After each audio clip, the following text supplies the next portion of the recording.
What's up, everybody? This is MetalCast. We are bi-weekly music discussion with Chad and Rich, Columbus, Indiana. We're here to talk everything rock and metal, and you can watch us on YouTube and Spotify. And have any questions, comments, suggestions, whatever, get with us. Send us an email on mymetalcast@yahoo.com.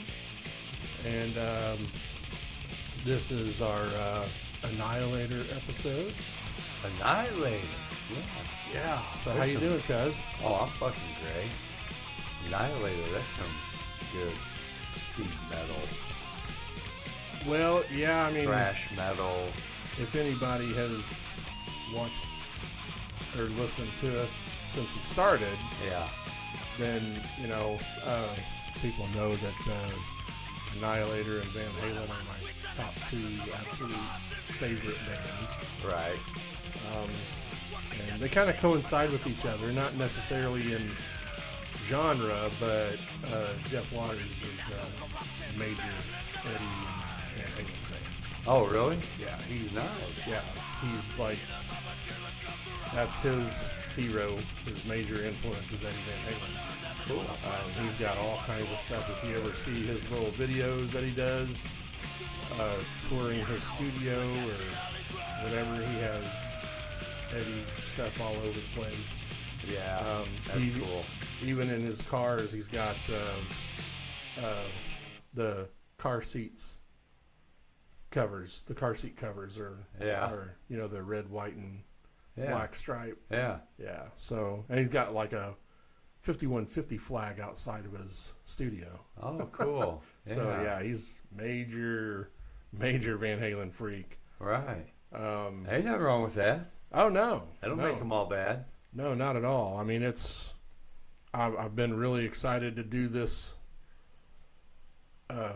episode because I can't say enough about how awesome Annihilator are. They're just they're very versatile.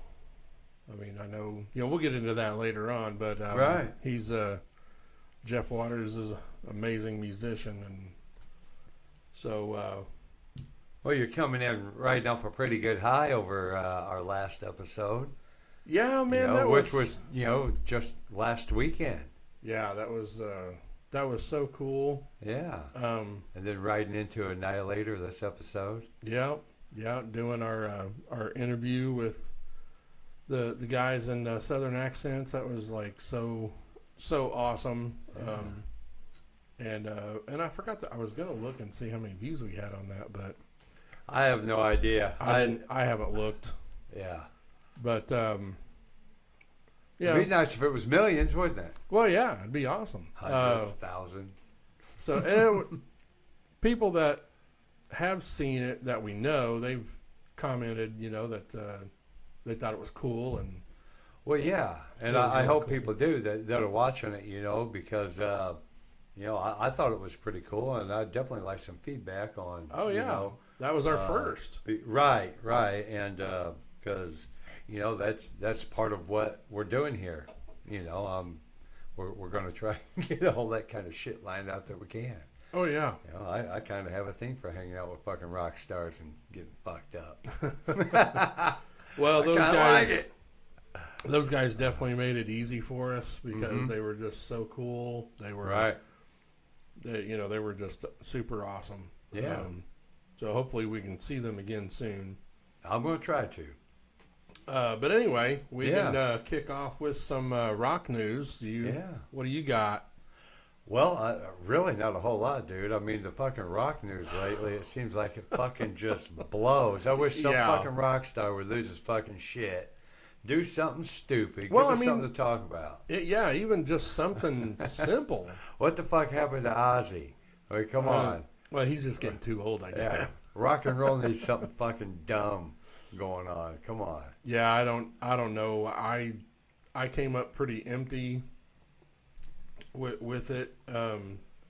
I don't have much. Well, the one major thing that I did come up with, it's called and it has to do with the ticket prices, ticket sales, and I guess there's already like a law, something in effect, as far as ticket sales go and what they're supposed to disclose to you and everything. But what they're trying to push forward now is called the Fans First Act. And when I read it, it sounded a lot like what they already have on the fucking ticket. It tells you the price. It tells you where you're going to sit. Section require the ticket to say who the seller is. And I think one thing that comes along with this Fans First Act is it strengthens the law on banning ticket bots, which are used in like scalping tickets. But is scalping tickets really one of the major factors just driving up fucking ticket prices? I wouldn't think so. No, I mean, come on. The way they sell tickets now, how the hell would they even do that? Dude, I mean, a lot of it sounded like the same fucking shit that's already covered. Yeah. So how, and nothing, it really didn't say anything about driving the price down. It mentioned that ticket prices are too high. Right. People are upset about it. Well, yeah. But really, the way I read it, I'm just a DFC. It's hard. It's hard. I know a lot of the shows that we go to. Right. I mean, we don't really spend a whole lot. Right. I mean, we're lucky enough that we win a lot. Free. We win a lot, but that's because we try. Yeah. You know. Exactly. So, but the ones that we do pay for, we're not really paying a shitload out. You know, I mean, the tickets really aren't that bad, but we're not going to like the major venues. We're not going to stadiums. Right. Nine times out of 10, we're going to smaller venues like Old National Center. Right. Or, shit like that. Yeah. So, or Mercury Ballroom or, whatever. Deer Creek, if you catch the show right, kind of pick and choose your shows, which, sucks sometimes because here comes a band that you really want to see and, fuck it, just dole out the fucking money for it. Yeah. But, you go through the lineup for the year and, you can get $50 pavilion seats, which isn't bad. Yeah. I mean, Deer Creek, you're not up close like you really are in Brown County. Back row Brown County, it's like you're kind of right by the stage. Right. Well, and that's a lot of the times that's where we're going is Brown County. Yeah. Because it's a great venue that's, right next to us. Yeah. And they were getting a lot of awesome people in there. But back at the pavilion in Deer Creek, I mean, it's not that bad. You still get a good show of the stage. Well, that's where me and the girls and Robin and Kale were for last year for Disturbed. Right. We were very back row pavilion, kind of off center to the left a little bit. Mm-hmm. But I mean, they were decent seats. Right. And I think they were $80 a ticket. Mm-hmm. So it wasn't bad. And I'll tell you what, one good thing at Deer Creek, if you're with somebody that really doesn't give a shit, like just you and one other person, hop around. Seats are always open in the pavilion. Oh, yeah. Hop around. Just somebody comes up and says, hey, that's my seat. All right, fuck it. Go and do it. Right, yeah, no doubt. But anyhow. Well, hopefully we'll keep an eye on that. And see what happens with that shit. Yeah, because, something definitely needs to be done. So, but anyhow. Did you have anything else as far as rock news? The only other thing I got is your favorite band, Slick Snot. They got a new drummer. Yeah, I heard about this. Yeah. I don't know the guy, Eloy. I've never Casagrande. I've never heard of him. That's like Big House in Spanish. Oh, is it? Yeah, Casa's house. Grande is big. Right. Big house. The Eloy Big House. I wonder what Eloy means. I don't know. Eloy Big So he's the new drummer of Slipknot. Yeah. Slipknot. Shit. Sorry, Troy. Shit's not. Slipknot. We'll get it right. You mispronounced it. Yeah. Well, the only thing, we talked about we're going to kind of lump in rock news with new releases and shit like that. So, it's pretty much the same fucking thing. So, you got any good new releases? Yeah, I got some new releases, except their album just dropped called Humanoid. Came out, it was released April 26th, which was just last Friday. Motley Crue, Dogs of War, new single was released last Friday. Single? Yeah. And I'm kind of... Neil is on the vocals for Motley Crue? Oh, well, they used a shitload of fucking auto-tune, I'm sure. Who the fuck is in the band now? Is it still everybody... No, Mick Mars isn't. Right, but Johnny Five stepped in. John Five. So you've still got Tommy Lee. Yeah, Tommy Lee. Drummer. Nikki Sixx. And Vince Neil. Vince Neil really fucking... I'm probably going to get a lot of fucking heat for this, but I've never liked John Five. Yeah. I just never thought he was anything major. I thought he was too gimmicky. Really? Yeah, he's always wearing this, fucking weird-ass costumes and shit, and I just never really thought he was anything great. Yeah. Not saying he sucks, because, he play guitar better than I can. Yeah, right. I'm not a guitar player, but, I just... He's in Motley Crue. No, but if you ask me, Mick Mars, he's an excellent guitar player, and I've always liked his stuff. I've always liked how, his style and what he brought to the band. Now his new stuff coming out is pretty fucking good. He's just showing them up. Yeah. Everything I've heard from his album is fucking is good. Now isn't that a shame? Mick Mars is solo.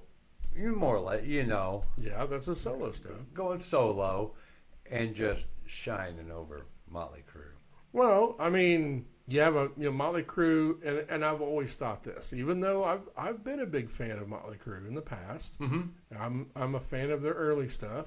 Oh yeah, they made their fucking mark, dude. When they hit, Vince Neil was a great singer. Fuck yeah, before. He was, dude. He was awesome. He had really high register, and I really liked the tone of his voice. Yeah.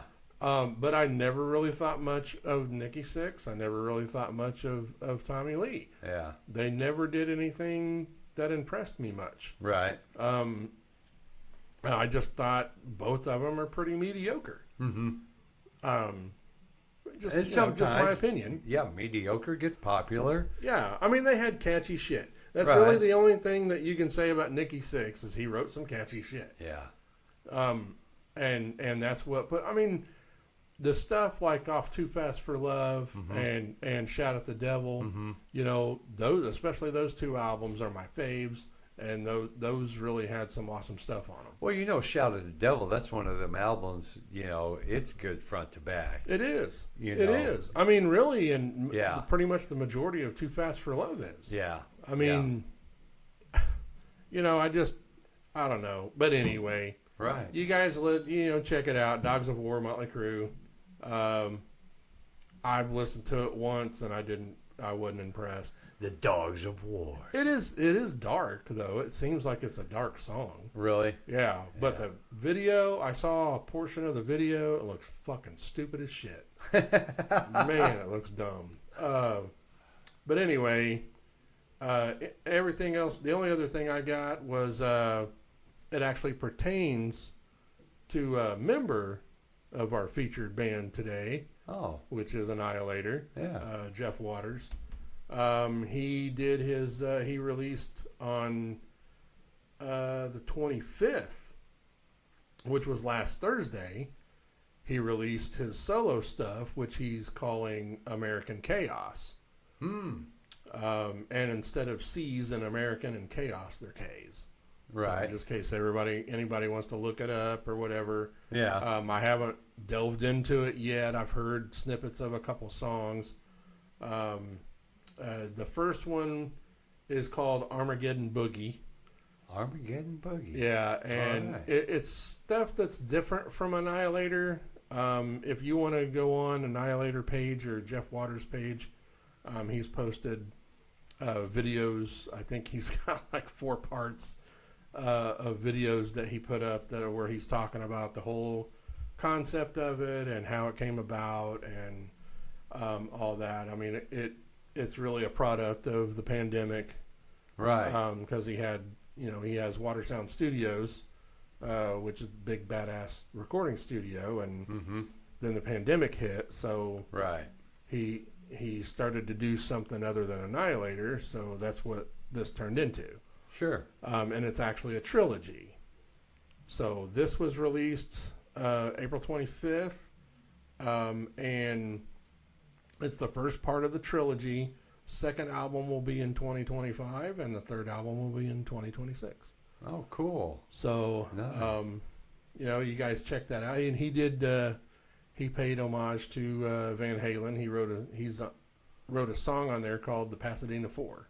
Right. So, yeah. I haven't really listened to that a whole lot yet.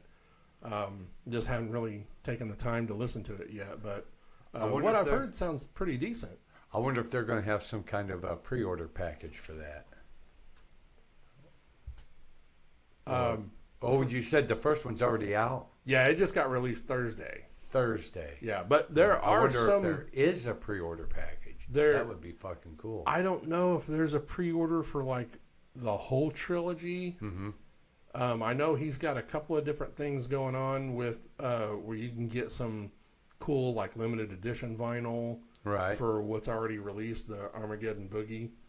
And again, this isn't, don't go into this thinking it's Annihilator, because it's not Annihilator. It's anybody that doesn't know, he said it's just, it's still metal, but he put in a lot of different influences and things like that, bluesy and just rock, hard rock, metal. So it's pretty cool. I'm gonna delve into that probably this weekend. Are you? Yeah. Cool. So, but that's really all I have for that. Did you have anything else? No. Okay. Next thing is birthdays. Birthdays. We got some. You have some? Yeah. I threw in a couple from April. Okay. And we didn't do any for when we did the Southern accents. So right. Let's see. Yeah, we have Mr. Steve Clark on April 23rd, 1960, the guitarist for Def Leppard. Def Leppard, R.I.P. Yeah. And we have Miss Barbara Streisand on the 24th of April, 1942. Oh, wow. Miss Streisand, yeah. And she's done a ton of things. I don't know if she's still doing some things. I bet she is, though. I bet she's still got her hand in some stuff. I'm not sure. I haven't heard anything. Also on the 24th, 1945, Doug Clifford. You know who that is? No, I don't think so. He is the drummer for Creedence Clearwater Revival. Oh. Mr. Doug Clifford. Oh. Yeah, no wonder it sounded familiar. And I told you I'm slipping. There you go. On the 25th of April, 1945, Bjorn Ulvaeus, I think is how you say that. He is the guitarist for ABBA. Oh, yeah. I remember a couple of shows ago, it was one of the other ones, maybe a vocalist. It was for ABBA, had this weird fucked up thing. Right, yeah. So I thought I'd throw him in there. Also on the 25th, also 1945, Stu Cook, the bassist for Creedence Clearwater Revival. Cool. Which is pretty cool. Both the drummer and the bassist were born a day apart. Yeah. Yeah, that's cool. On the 26th, 1960, we got Roger Taylor, Duran Duran. On the 27th of April, 1932, Mr. Casey Kasem. Oh, nice. Yeah. Casey was awesome, man. Fuck yeah, I loved listening to him when I was a kid. Listen to the top 40. Yeah. All the time. Yep. So awesome. I think I've mentioned it before. There's a radio station over in Terre Haute. Every Saturday and Sunday morning they do a top 40 Casey Kasem. Oh yeah. Pretty cool. Yeah. Can you get that here, or do you just go online and Fuck if you got an antenna big enough. Well, I didn't know how strong. 'Cause, I mean, some of those are just like you can go on the internet and listen to them. Right. Yeah. Or whatever. Yeah. I don't know if they have that. I can't even remember the call letters. Is it just a rock station from Terre Haute? From Terre Haute, yeah. Oh, okay. On the 27th, also with Mr. Kasem, we have Mr. Ace Frehley.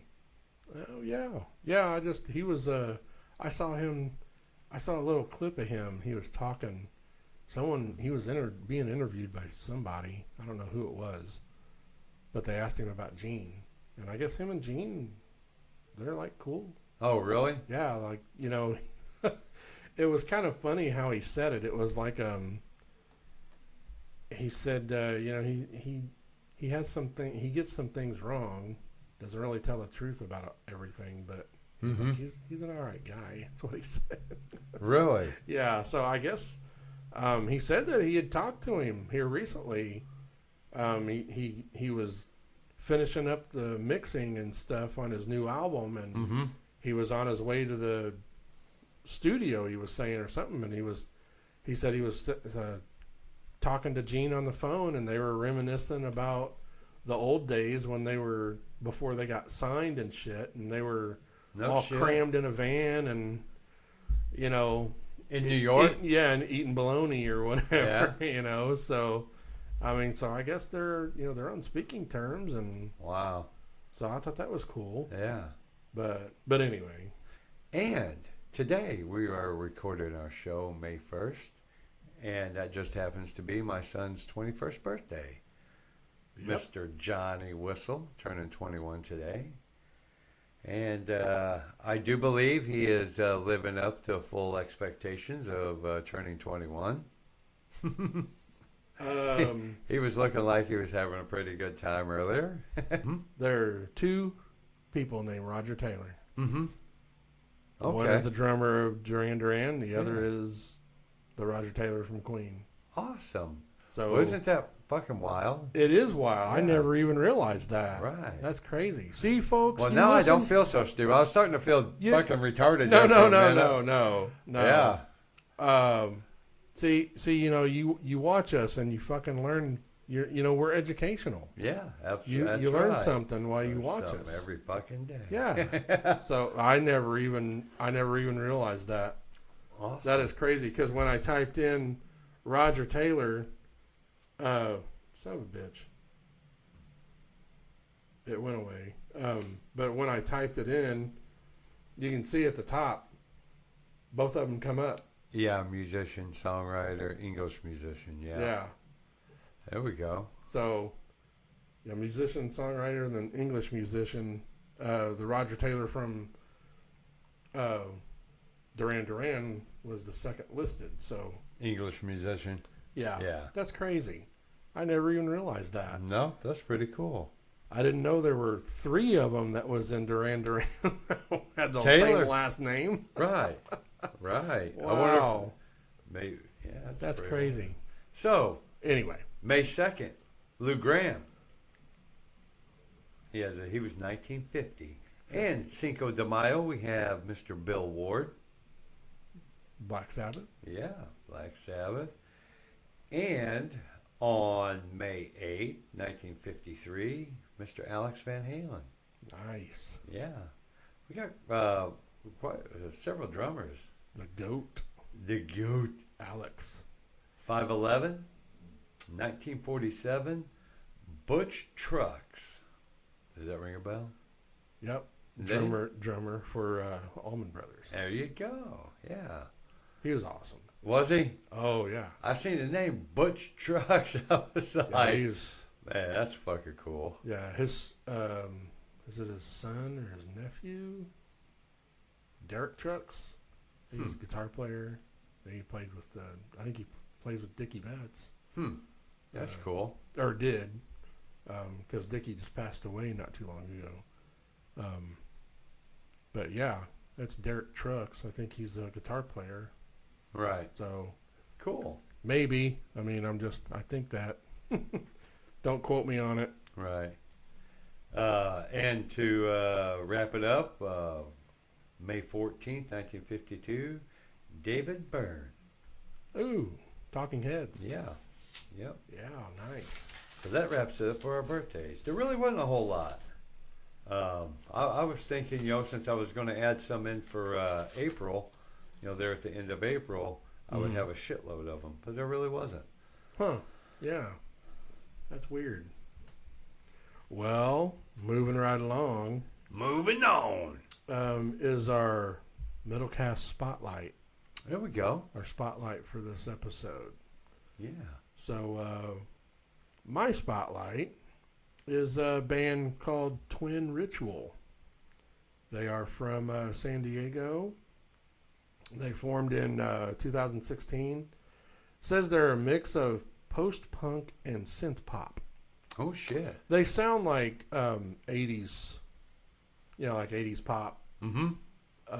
But what I've heard sounds really cool. Mm-hmm. They have a female singer. That's what we was listening to the other day, wasn't it? Yeah. Yeah. Yeah. Kind of had that little Cranberries feel to it. Kind of like a lighter Cranberry. Mm-hmm. Yeah, they're not as aggressive as Cranberries, but it was nice. Yeah, they sound good. Good stuff. So check them out. I'll put all the links and everything for our spotlights and shit like that. So you guys check them out. They sound really cool if you get into that kind of stuff. Who was it? They're called Twin Ritual. Twin Ritual. I checked. Cool. They do have a Facebook, and they're on Bandcamp. Right. And it looks like they did have a website, but it's no longer up. So I clicked on it, and it was down. So. Right. But I'll put the links in there from their Bandcamp and their Facebook. So check them out. They sound really cool. She's got a really cool voice, and their voice was nice. Their stuff is catchy. I like it. Right. Everything I've heard, I like. So I like it. What's your pick? What's your spotlight? Well, my spotlight. I'm gonna be a little lazy this week. It's a little different. It is a little different, but it's our fucking show. We can do what we want. Yeah. I'm just gonna throw some bluesy country stuff out there. I'm gonna go see George Strait, Chris Stapleton this weekend, and that's my spotlight. If you really don't get into country a whole lot, there are some out there that is pretty decent. Well, like Chris Stapleton, I mean, that's like that's a lot of rock, like bluesy rock, like you said. Right. I don't know how they label him. I've never really looked him up and see how they actually label him. I've seen him live. They've labeled him just country. Have they? Yeah, but I mean, now it might be country rock or. Maybe I don't know. You don't really hear like the crossover artist anymore. They don't really, I don't know. Because I didn't get the country vibe from them when I went and see them. Right, yeah. But it was more rock. Yeah, it was a great show. But nowadays, that's how kind of modern country is. It's it's a rock band with a fucking fiddle and a twang. Right. In it. So... Yeah. Well, Brooke really had her heart set on seeing George Strait, so I was like, okay. Yeah, your concert buddy. Yeah, she's fucking awesome. Well, she is an awesome fucking chick. Yeah, that's going to be a good time. Yeah, I bet. So that's my, just check something different out, Hell yeah. And I'll try not to be so lazy next week. Well, next 2 weeks. That's not just on you. We both have had a lot going on past few weeks. Yeah, so things have been pretty busy. Yeah. So, but moving on to like upcoming shows or shows we've been to. Well, we have a little bit for that. Yeah. Like, we already mentioned a little bit in our interview from our last episode with Southern Accents. We went and saw them, did their interview and stuff. Got some live footage of them, which I put on our interview. Mm-hmm. You guys saw that. So then the next night, Rich and I went to Old National Center and saw Joe Satriani and Steve Vai. Which Old National Center was pretty cool. Yeah, that's a really cool fucking venue. Yeah. It yeah, is. I liked it. I think that was the first time I had been in that area that we saw them in. Mm-hmm. I don't think I'd ever been in that before. Really? Yeah. Yeah. I mean, it looked like an old vaudeville theater. Mm-hmm. Yeah. And it sure did. I just wonder how old that is. Yeah. I mean, I'm sure has its history. Yeah. So, but yeah, it was really cool. That's probably one of the Old National Center is, I probably have to say, like one of the original buildings of the city of Indianapolis. I mean, it's probably easily been there for 100 years or better. Yeah. Well, you'd think. Yeah. I don't really know a whole lot about the history of Indianapolis, or right. When buildings were built or whatnot, but it definitely has an old time feel. If not 1800s, definitely early turn of the century. Yeah, early 1900s. Yes. Yeah. Yeah, you can see it in the architecture and stuff. Oh yeah, yeah. Definitely. It's awesome. Cool fucking place. It was a great show. It was. If I had to pick, I'd have to. I enjoyed Satriani more than I did Steve Vai. Not taking anything away from Steve Vai. Yeah. But he's just kind of out there. Yeah. Yeah. He's a little bit out there for me.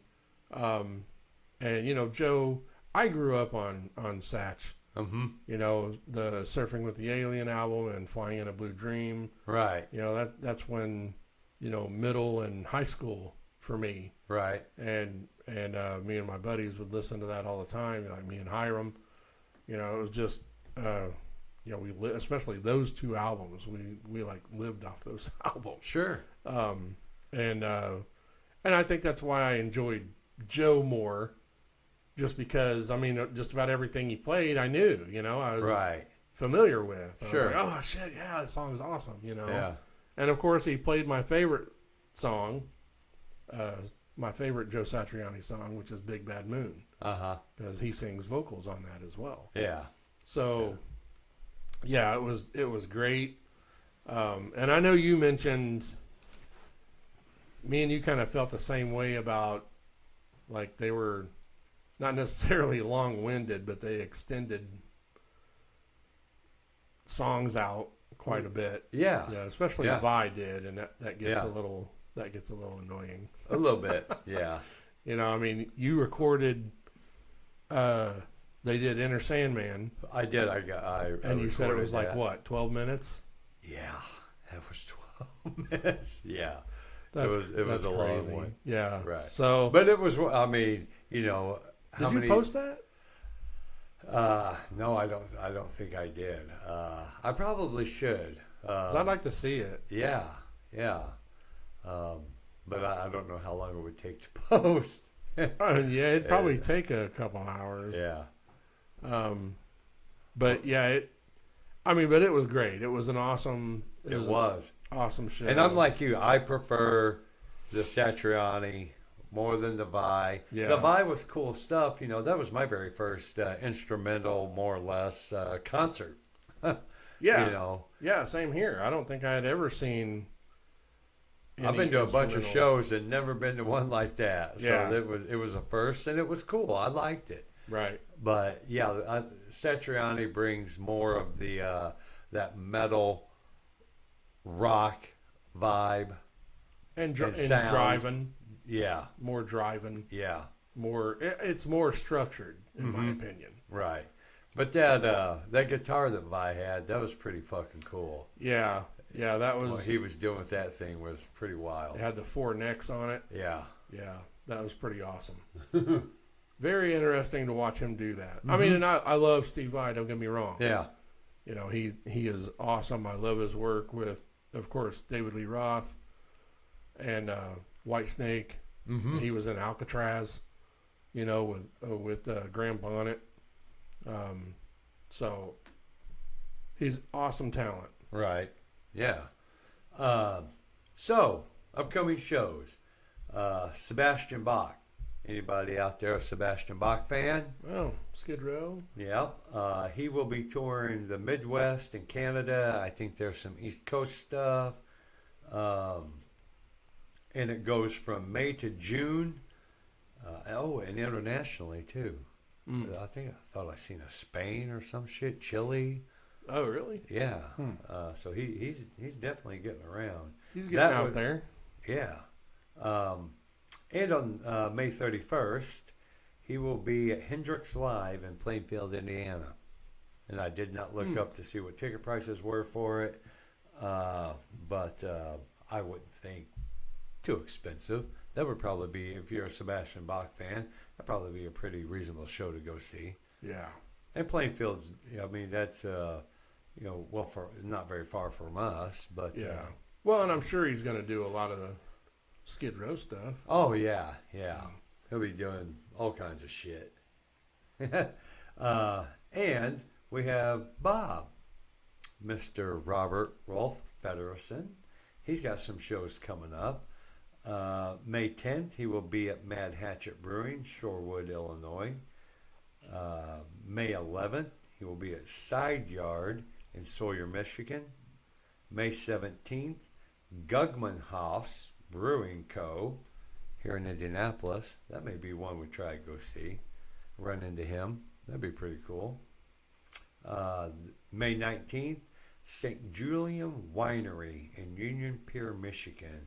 And I think they're going to be doing some sort of a wine tasting or some shit like that day. So we got any listeners out there that like a little folky rock music and a good glass of Chardonnay, go check it out. Wine tasting. And on the 20th, May 20th, Brass Elk Brewing in Elkhart, Indiana. Cool. And that's really it for upcoming shows. I mean, I think maybe next show, maybe do like a summer recap. Just throw out there what's coming, because I think we pretty much covered the bases on all the shows coming around, or tours happening. Yeah. This year. So, but well, we could probably throw in some the Warning stuff. See what they're doing. Mm-hmm. Right. So, but as far as upcoming shows goes, get out there and see one. Live music, it does the soul good. Yep. That's a little bit we got over the weekend, and Saturday night. This coming Saturday night, it's gonna be cool. Yeah. Well, our next thing is our MetalCast 6-shot. There we go. So we're starting to delve into our featured band, which is Annihilator. Yeah. And we're going to go our top 6 Annihilator songs. Yes. And I really hadn't been into Annihilator. I really didn't know much about them until you told me about them. Right. And well, and that seems like that's usually people's reaction. Mm-hmm. They're like, Annihilator, who's that? Yeah, right. I'm like, they're only one of the fucking baddest fucking thrash metal bands that ever was. Yeah. Because they are. I mean, right. I don't even remember. I started listening to them from their first album. Yeah. And that was in '89. Mm-hmm. So, been a fan ever since. But so anyway, this is in no particular order. No particular order. And Rich and I, we don't tell each other what we picked until we're recording. So, what's your first pick? My first pick is WYTD. I really like that. And that's off their debut, Alice in Hell, 1989. WTYD. Yeah. Oh, yeah. WTYD. Yeah, it's yes. Welcome to Your Death. Yeah, Welcome to Your Death. Yeah, yeah. because that's on. My writing is not quite. That's I still write like a fucking third grader. You and me both. Yeah. But that's on my list too. Is it? I love. Awesome. Oh man, I've always loved that song. I actually got to email back and forth with Jeff. Did you? Before,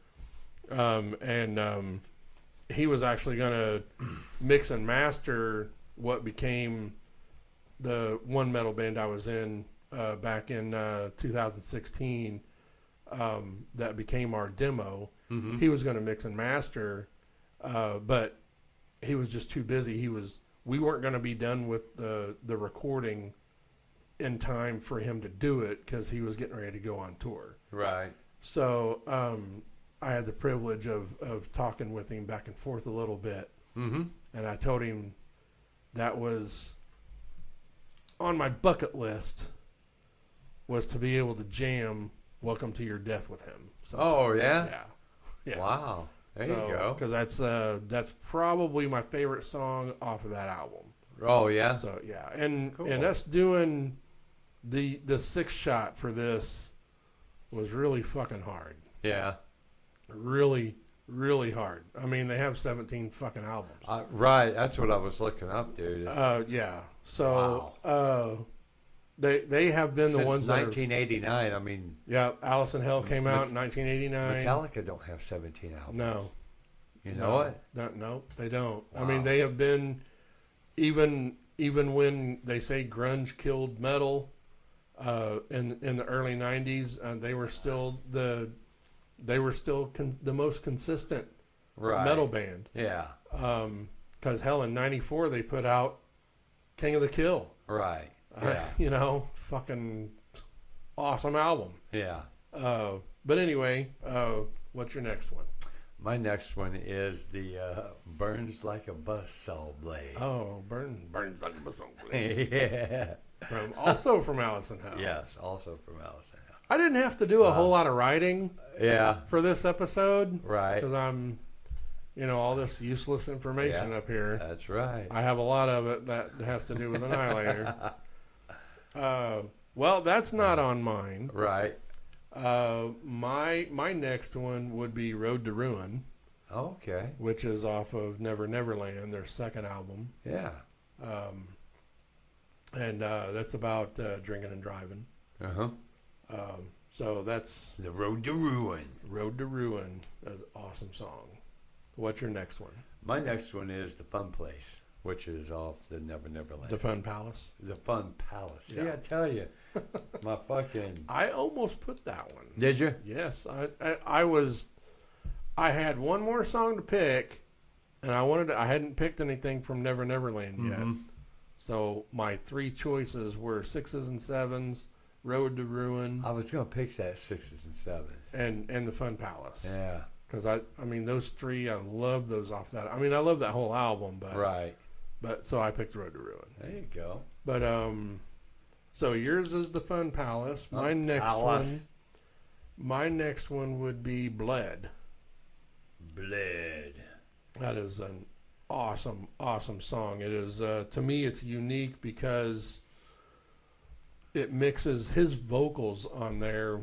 They do like 3-part harmonies. Mm-hmm. And it's in a metal song. Mm-hmm. I mean, the song is metal. Right. And the vocals kind of catch you off guard. Mm-hmm. And I've never heard that before. Right. I've never heard that put that way and arranged that way in a metal song. Right. So to me, that's why it kind of bumped it up to being one of my favorites. Sure. So, but anyway, what's your next one? My next one is Chasing the High. Insane. Yeah. Guitar riff, insane drums. Yes. Everything. If you guys, that's off of Metal from 2007. Mm-hmm. Man, it's the most insane song I have ever heard in my life. I mean, the drums and the guitar riff is just so crazy. Right. Yeah. It's a fucking awesome song. Man, I mean, it whenever Mike Mangini does, because he played the drums on that song, Mm-hmm. And he played drums on that album when it was first released, because they did Metal 2 Right. not too long ago with Dave Lombardo on drums and Stu Block on vocals. Mm-hmm. So they re-recorded all those, which sound good, but I prefer the original. Right. But Mike Mangini, even to this day, when he does drum clinics, he uses that song. Oh, it does? Yes. Wow. And he plays it live. Cool. And I mean, he doesn't do the whole song, Yeah. but all those fast parts, Uh-huh. he puts in his clinic Wow. to kind of. Cool. I mean, I'd show off too. I mean, if I could play like that. too. Right. I mean, it's like he's got fucking 4 feet. Yeah. You know, it's just and 4 arms. Yeah. It's crazy. So, but anyway, Yeah, great song. my next one is Night Jumps Queen from Set the World on Fire. There you go. Awesome song about chess, Mm-hmm. which is cool. So, we're up to 5, right? Yeah, and this is number 5, and that is also on my list. Night Jumps Queen? Yep. Awesome. Yep. Hell yeah. So my next one is Which, just to say, Set the World on Fire was released May 4th. was it? Yeah, relevant to May. Oh, yeah. You know, yeah, this will be our first show that airs in May. Yeah. And So. actually, Night Jumps Queen was the very first song I heard off of that album. Mm-hmm. I went over to one of my buddy's house. He used to live here in Lincoln Village. Mm-hmm. And, you know, I grew up in Lincoln Village. But he lived here when we were young adults. His name's Mike Dean. He's the bass player for the Mayhem project that me and Hiram are doing with him. Yeah. And I went over to his house and went upstairs, and he was like, "Hey, got a new tape." It was a cassette tape. Yeah. He goes, "I got a new tape today." Yeah. He goes, "I'm going to play you a song. Tell me who it is." So as soon as it started, I was like, "That's Annihilator." Yeah. And he was like, "Yep." So that was the first song I heard off that album, wow. Night Yeah. Jumps Queen. But anyway, Great song. Oh, it's an awesome song. Yeah. That's one of the girls' favorite songs. Is it? Yeah. Right. And my fifth one is a song called 21. Okay. That's a awesome song. It's about blackjack. Mm-hmm. 21. Jeff wrote it the first time he ever had the experience of going into a casino. Oh, really? Yeah. Yeah. So yeah, it was Cool. pretty cool. So we're on our last one. Yeah. Right. We're on our last one. What's your last one? My last one is that Power Drain. Oh, I really like that. yeah, that's a demo. Yeah. I don't think he ever used that for anything. Really? Yeah, I think That it was just pretty fucking cool, though. I liked that. yeah, it's really awesome. I had no vocals or anything, Yeah.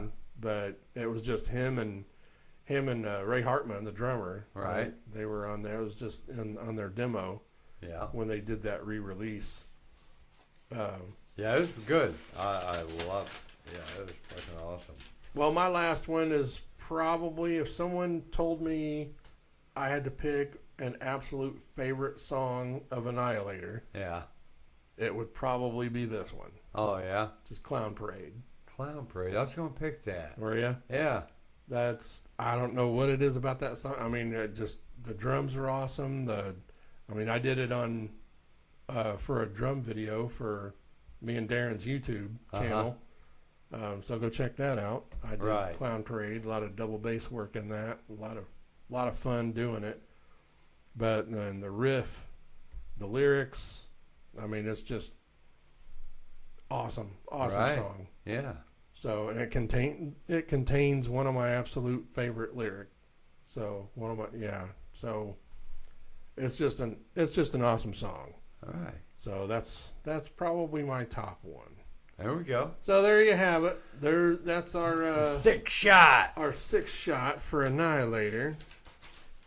And getting into our discussion. And people that don't know, Annihilator, Canadian thrash metal. Canadian. Formed in '84 by Jeff Waters, along with Sacrifice, Voivod, and Razor. Annihilator is known as one of the big four of Canadian thrash metal. Wow. I've heard of Voivod before. Never heard of Sacrifice or Razor, so I was going to check those guys out. Yeah. But they are, they have their Canadian version of the Big Four. Right. Well, our Big Four goes back to the early 80s. Yeah. I wonder how far their Big Four goes back. Because Annihilator's been around since 89. But when of these other bands, came in? You know what I mean? Right. Well, Annihilator was formed in '84. So 84? Yeah. Okay. So their first album didn't come out till 89. Till '89. Right. Yeah. And that, Jeff Waters is the main constant member of Annihilator. There were too many. There have been so many different people in Annihilator over the years. Mm-hmm. But they've been the most consistent. Right. One of the original founding, one of the, co-founders of Annihilator is John Bates. Mm-hmm. He was the original singer. He was in it from '84 to '85. He's done other stuff, but he's co-written a lot of songs with Jeff. Sure. Over the years. And then Ray Hartman is on drums.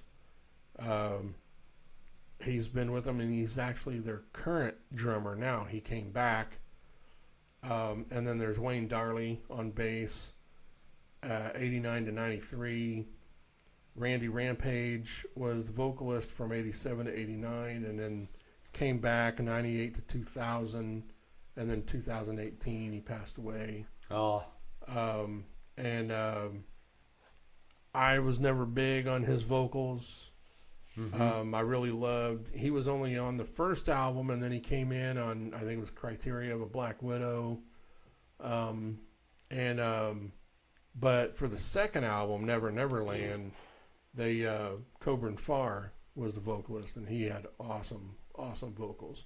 Right. But my favorite, this is the other member I wanted to mention, was Dave Padden. Mm-hmm. He was in Annihilator from 2003 to 2014. Yeah. And he was lead vocals and rhythm guitar. Mm-hmm. He was for a long time, he was the only other official member of Annihilator. Oh, yeah? And just out of the blue, he decided to quit. He just didn't want to do the tour life anymore. He wanted to spend more time with his family and being at home, which really sucks. I've been hoping that he would at least come back mm-hmm. and do like something special or sure another album or something. I mean, I've always loved his voice. He's my favorite Annihilator singer. Mm-hmm. I mean, they've had some really awesome singers. So those are the main guys that I wanted to mention as far as members. Like Wayne Darley, Randy Rampage. They're kind of like, and Ray Hartman, they're kind of like the OG, mm-hmm.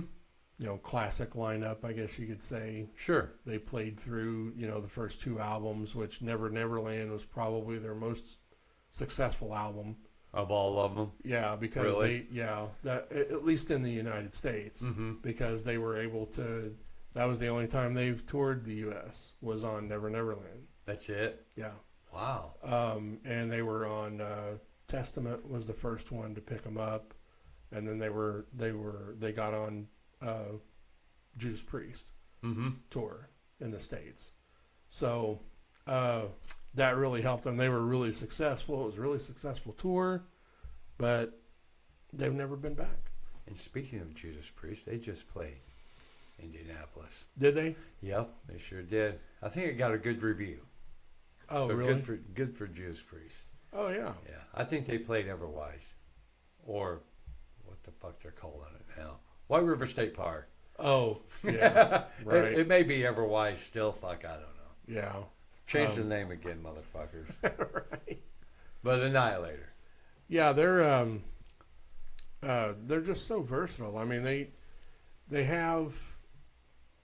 I mean, they are known as a thrash metal band, but they have a lot of ballads, power ballads. Right. That, I mean, you wouldn't think would be on an Annihilator album, right, if you were the first time listening. Yeah.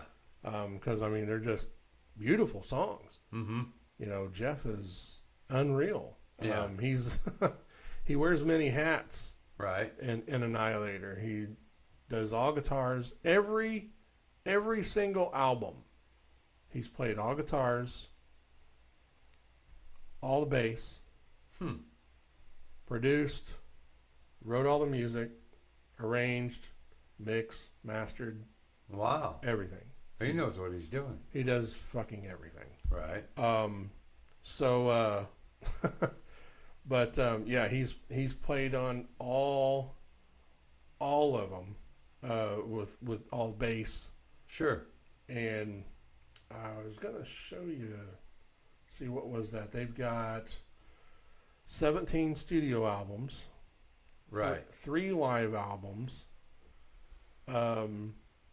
3 compilation albums, 2 video albums, 10 music videos, 1 EP, and it looks like 18 singles.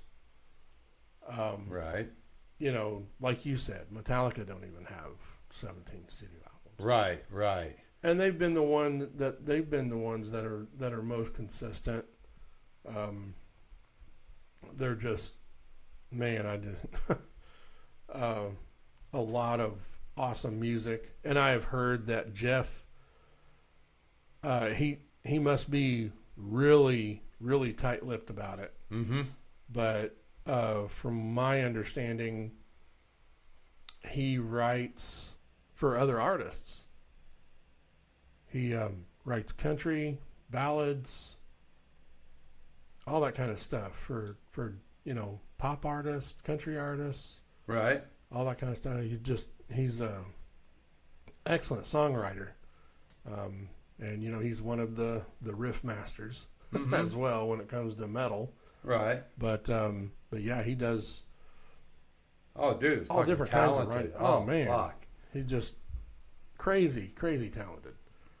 So but yeah, I mean, I've looked and looked to see if I could find out what name he's under, what he writes under, but right. I'm sure there's that's all confidential. He doesn't want it known. Right.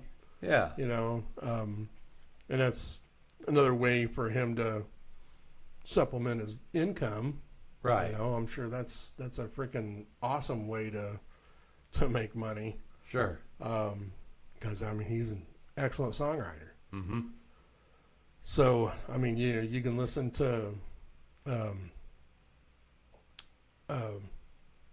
off of the first thing he does this classical guitar piece at the beginning of Alice in Hell, right, called Crystal Ann. Yeah.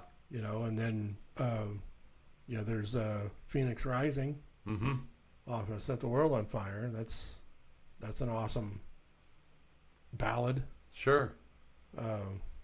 I mean, it's just so awesome. His writing is unreal. Well, they're very versatile with Sure. their music. It's they're yeah. still thrash metal, band, speed Yeah. metal. Man, they're just so fucking talented. Yeah. You I know? mean, and he's always and had. him, you know. Yeah, 'Cause, I mean, he's the main part of it. Yeah, he's always had awesome musicians, you know, Right. backing him and touring, Mm-hmm. you know, and all that. So, 'cause Mike Mangini's been with them for a bit. Randy Black has been in Annihilator before. He was a drummer of Primal Fear. Right. You know, he's had a lot of awesome musicians.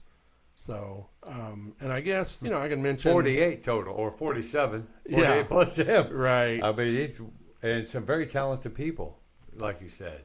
Oh yeah, yeah, and I know the people that are in it, like right now. I should mention them as well. Mm-hmm. There's Rich Gray. He's the bass player, Yeah. and Stu Block. Mm-hmm. He's I guess an official member now. Right. He's from Iced Earth. Right. Excellent singer. Mm-hmm. And Aaron Homa, guitar player, awesome guitar player. Right. He's been with them since 2015. Mm-hmm. And so is Rich Gray, the bass player. And then you have, I mean, it's listed here that Fabio Alessandrini, Mm-hmm. I believe he's Italian. Mm-hmm. He's a young guy, been their drummer since 2016. Yeah. And it's still listed on here as that, but as far as I know, he's still playing with Annihilator at this time. Right. But Ray Hartman, the original drummer, is supposed to be coming back. Oh, really? Yeah. Wow. So, but that's the current lineup. Right. They haven't really done a whole lot in the past couple of years or so. And let's see. I mean, their last album was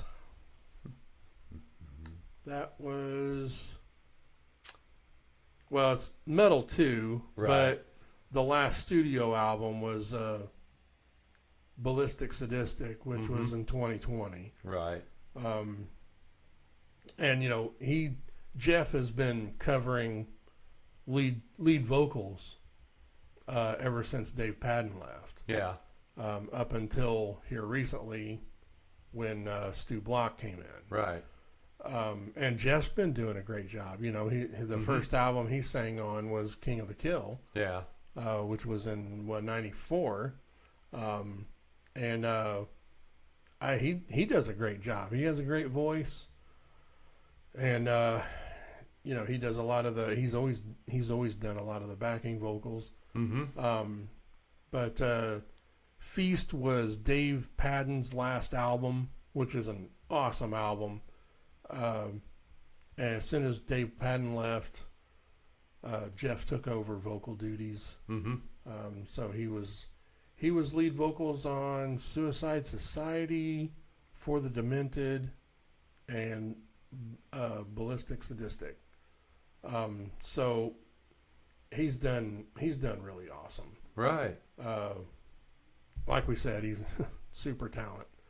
And I mean, I know you said you hadn't really been into them much because you never really heard of them Right. before. Yeah.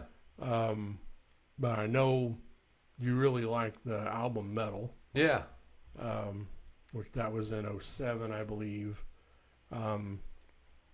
But they just have a lot of different stuff. He's always got different musicians coming in throughout their 17 studio albums. Right. And he just does such a great job with everything he does. I mean, he's a pro all the way, and he's not like big-headed about it. And so I'm hoping I'll be going to NAMM in January, this January. So that's what I'm planning on. So hopefully he's there again. Hopefully, this time. yeah, right. So, yeah, you get to do that. I really want to meet him. Sure. That's on my bucket list is to meet him someday. Right. So And like I told you before, I don't know if I've mentioned it on here before, but I'm in another music project called Mayhem 32 with a best friend from childhood, Hiram Davis, and another brother of ours, Mike Dean, helping us on bass. Is the band that we had from high school. Yeah. And the past, I think it's been since around Thanksgiving. Yeah. We've been getting together and practicing and bringing back these old songs and getting the band back together, man. We're on a mission. Yeah. But it's been awesome reconnecting with them. Yeah. Getting these freaking songs, because we never got that opportunity to put these songs and record these songs like they should be. Yeah. So we decided to put this together, and man, they're just coming out way, way better than I ever expected. Right. Cool. So you guys can look forward to that. I'll keep you posted on that kind of stuff. We're not in any time frame. We're just taking our time. We're recording it ourselves. Sure. And we're just Hiram's teaching himself yeah. how to do the mix and all that kind of stuff. And he's doing an awesome job. So I know you've heard some of it. Yeah. So great stuff, dude. Yeah. So I'm really excited about that. And we're gonna write, at least a couple, 2 or 3 more to probably release a full length. Yeah. We're not planning on doing a whole lot of touring or gigs or anything like that. Maybe every once in a while if something cool comes up or whatever. So put your name out there and see where you go. See what comes your way. Yeah, it's it's so much or fun. what you can pick up on. Yeah. I mean, yeah, you just can't always sit back and think things are going to happen without putting you gotta kind of do some legwork and just see what you guys feel comfortable with getting into. Oh yeah, definitely. Yeah, I think we've all three talked about that kind of stuff and what we kind of look to happen or what's in our future. Sure. And we're just kind of leaving it all up in the air. We're not really deciding on anything. I think we're all pretty much on the same page as that, we're not going to be doing a whole lot of gigging out. Mm-hmm. I'd definitely be content with just writing and putting new stuff out, releasing albums and shit like that. So but anyway, fuck around, having a good time, living life. My whole point, doing what you like doing. Yeah, my whole point with that is we were very, very influenced by Annihilator. Right. Yeah, that's what I was going to say. Yeah, very, very. I mean, you can in these old songs. I mean, it's crazy that it's been 32 years since that's why we're called Mayhem 32. Right, it's been 32 years. It's been 32 years since we created the band and created these songs, and it's I mean, I never thought we'd be at this point in our lives, redoing these songs, and we're not even really changing a whole lot. The core of all the songs are exactly how we wrote them back then. Yeah, and it's really cool to hear and see because hearing that stuff played back now, I can hear all of our influences. Mm-hmm. And it's insane to me. Right. Sure. It's really crazy. Mm-hmm. And they feel the same way. They're like, oh my God, that's got Annihilator written all over it. Yeah. It's like, holy shit. Yeah. So, that's cool. Yeah. I mean, everybody's got a music influence, Oh yeah. Yeah. So it's been really fun. I'll keep you guys posted on it. And that was my whole point was we were very, very influenced by Annihilator. Yeah. The writing, the sound, just everything. Right. So, anyway, I guess the last thing before our closing, we kind of talked about the matchup. But did you want to add anything as far as what are your thoughts on Annihilator as a whole? I know you haven't really been into them, of course, as long as I have. Right. But past few years you've been into them. Yeah. So what is your final take on Annihilator as a whole? Well, as a whole, being a thrash metal band, I like them better than some of our big four. Right. Oh, absolutely. Absolutely. I mean, they could go, and they rank right up there with the best of them. Yeah. Absolutely. Yep. I think since they're a Canadian band, they got sold short here in America. Sure. And great stuff. They absolutely really did. Great stuff. You got some speed metal bands, whatever, heavy metal. They sound okay. Yeah. Annihilator comes across, they very professional, Oh yeah. band, know what they're doing. Right. The music's great, guitar is great, everything. Yeah. Yeah. The writing. The writing. The musicianship. Sure. All around. Yeah. I mean, he's never had any slackers. Right. In fact, like you said, our matchup, I would definitely put Annihilator over Anthrax, just because I think I like Annihilator's, sound and, vibe better than I do Anthrax. I'm not trying to take anything away from Anthrax, but, they're that different kind of thrash, Sure. metal. Yeah. And, Annihilator goes more along with what, I like more. Yeah. Yeah, exactly. I mean, we talked about the matchup. Mm-hmm. And really then Annihilator or Anthrax was the only band I could really think of to put them against. Right. Just because, I mean, they were founded, around the same time. Anthrax was, a few years before Annihilator. They were formed in 81. Right. Annihilator was formed in 84. Sure. But they're along the same lines as far as the same kind of thrash. Right. That I would, in my opinion. Mm-hmm.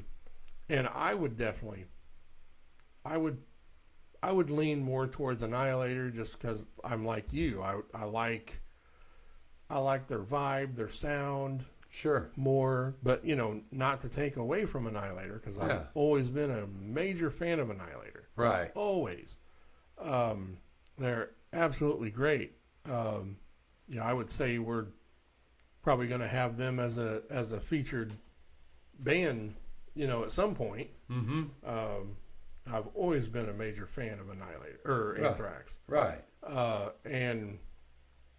But like you said, not to take away from Anthrax, but for one, I mean, they definitely haven't beaten the studio album. Oh, definitely. I mean, they've got they've pretty got much most everybody beat. Sure. That's what I'm saying. It's insane. What a great band that a lot of people here, like me. I would have loved these guys, back in the 80s and 90s. If I just would have heard of them. Right. But and that's the whole problem. I mean, that's if I ever get to talking to people about, and I've done this from day one, if I've ever got to talking to somebody, like I've just met them or whatever, and we're talking about music, and they mention, oh yeah, I like metal, and blah, blah, blah. Have you ever heard of Annihilator? No, who's that? And I'm like, oh my gosh. Yeah. Annihilator is like one of the best thrash metal bands that ever was. Right. I mean, I tell everybody and anybody that I can about them. It's like, go check them out. I mean, if people watching, listening, you guys are into the thrash metal like we are.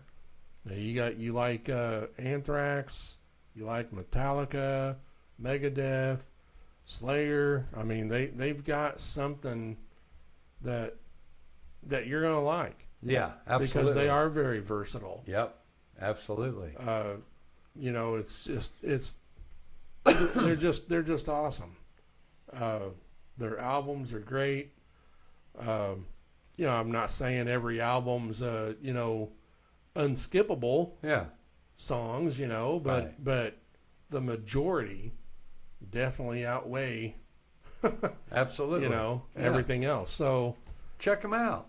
They're super awesome. And I guess we can say we both already said we'd pick Annihilator over Anthrax. Yeah.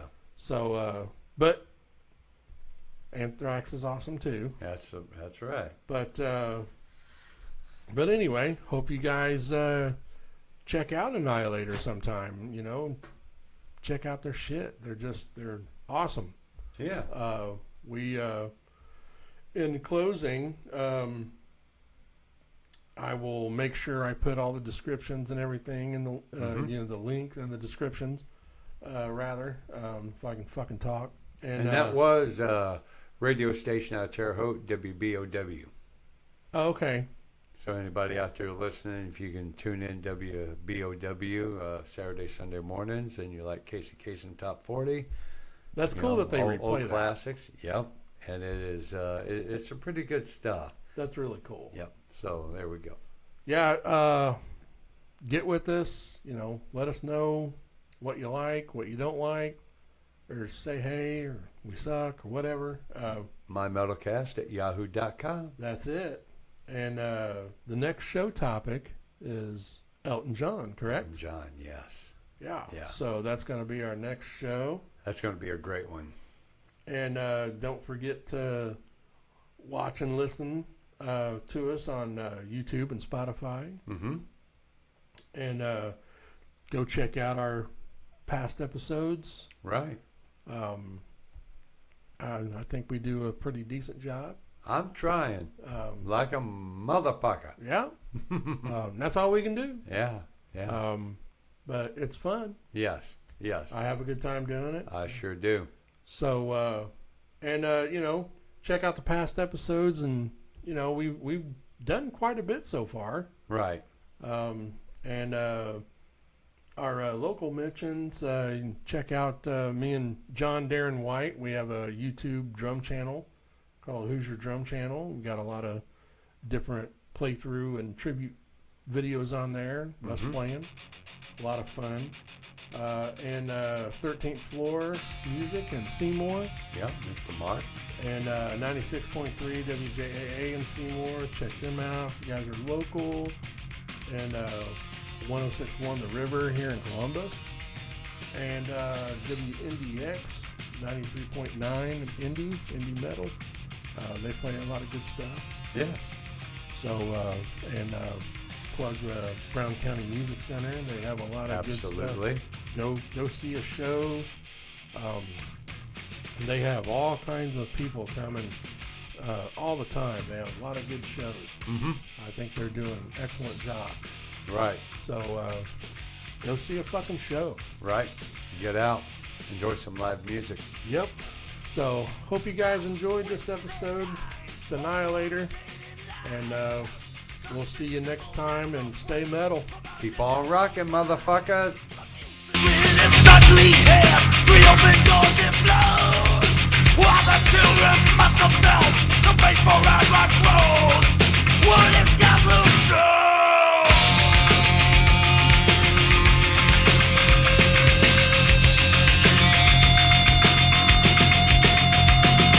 Creators are burning souls that tries to make a mind. You put your trust into their care, they crush your sense of pride. A victim trapped inside, dissatisfied of sense of will of an unsuspecting child.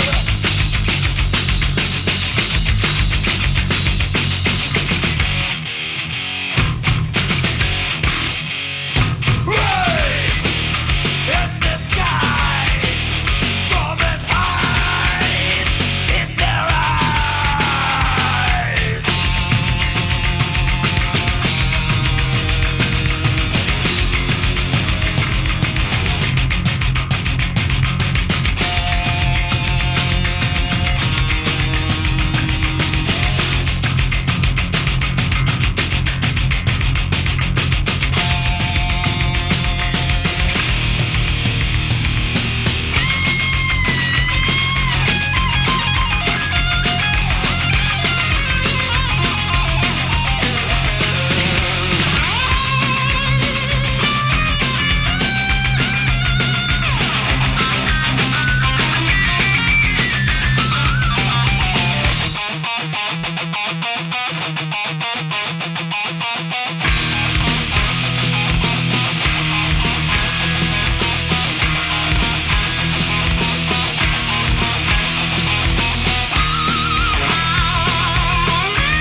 Bye.